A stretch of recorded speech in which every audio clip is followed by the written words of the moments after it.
Good morning. Welcome back. This is your reading for Saturday, January 6th, 2024, of course. Let's see, what is it that you guys most need to know? What would be the most helpful for healing our souls? Okay, right there. Whoop. Maybe feeling a little more inward and unsocial, trying to get clarity, and working on self-esteem. Okay. Working on rejection. Oh, I hope this hasn't happened to someone out there. The combination here between the Three of Cups reversed and the Five of Pentacles could be that maybe there was a party, an invitation or something that didn't get through to you that could have very well been meant for you, but something happened, and the Five of Pentacles can leave us feeling rejected. The Three of Cups reverse can also, well, on one level, maybe you didn't really want to go. Maybe this is all an internal thing where you have been invited, but you don't want to go, but you're afraid to say anything like that because you don't want them to feel rejected. Aw, that could very well be it. But generally, when we have the Three of Cups come through in the reversed position, it can be that it's like three's a crowd, kind of. Sometimes, too, it can be that we're just feeling not so creative. And then with the Ace of Swords reversed, that can be our card for feeling or not thinking clearly. You know, straight up, it's usually the truth. But when it's in the reverse position, there's just something's not clear yet. Something is not completely clear. It could be a little confusing for some reason or another. I could be feeling a little chaotic. There's just a lack of clarity, bottom line, when the Ace of Swords comes through reversed. But if we can commit to accepting every single part of ourselves as we're going through life, we can work all these things through. All these things can just be resolved.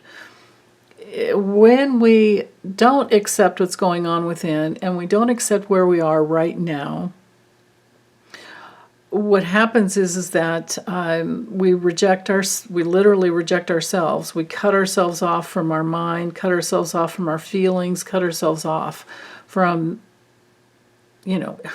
exactly what's going on. And then from there, we reject ourselves. So then that puts that energy out into the world where we are rejected by others, right? Because life is a mirror. We have to remember life is a mirror. So you can circumvent all these vicious circles and all these problems by just accepting every part of ourselves and not judging ourselves harshly, because sometimes you don't feel like going out. Sometimes you don't feel like talking. Sometimes you just want to be alone or with your only one trusted companion, right?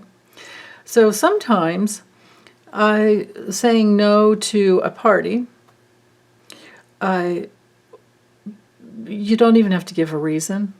Sometimes just saying no, it's just not working for me now. And you don't have to make up an excuse, nothing at all. Saying no sometimes, often, when it's coming from a place of love within you and it's honoring your self-care and it's honoring who you truly are, then it's an act of self-love. So that no that's given that you maybe are hesitant to give, that no could actually turn into a lot of love coming through for you. A big yes to love by saying no. Right? I hope you catch my drift. It's a little hard to explain. It's an energetic thing I'm feeling. And just know that later on, at some point, of course, you'll always feel more social and ready to go. And then you can come to the party or the invitation, maybe it's just one other person, with truth and clarity and yeah, like that. And then that would turn the Five of Pentacles around on its head, because you're no longer rejecting yourself. Self-esteem issues are healed. You're putting yourself at an equal position with life, rather than life dictating how you're supposed to feel and what you're supposed to do and who you're supposed to be, right? Because the worst thing in the world is to be stuck in that place where you're just reacting from the old masky, like self, thinking that you have to do something, or you have to be somebody, or you have to just somehow not be real in order to be loved, or to not risk losing any connection. Or maybe it's an approval thing, like, no, I never get sick. No, I never get tired, like that. It's just not true. Well, I mean, we all need our downtimes. So anyway, you don't have to be perfect. You don't have to be good. And you can definitely be vulnerable. Okay? All right, that's all I have. Hope you have a wonderful day. Bye.